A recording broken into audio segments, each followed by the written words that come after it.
Welcome to the Salmon Runs YouTube. Enjoy the video. You begin by confirming prerequisites, Android version compatibility, and at least 500 MB free storage. Once done, back up any APKs and app data to a PC or cloud so you can restore if needed. Next, enable unknown sources in settings and make sure date and time are correct, because Uptodown validates certificates. Start the repair steps immediately after these checks, so you avoid repeating setup later, and keep the process focused and efficient.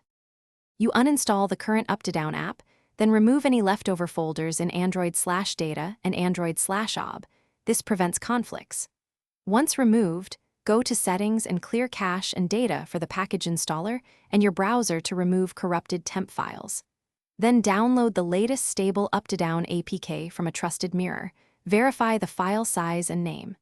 Install the APK and watch for permission prompts. Granting storage and install permissions is crucial for a clean reinstall.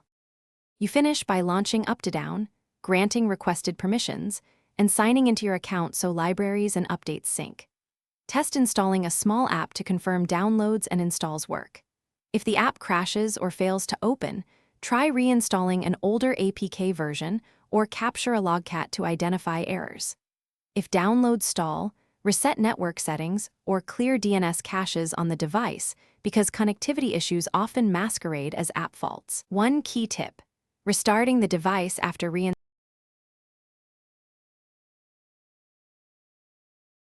Thanks for watching. Consider subscribing if we helped you.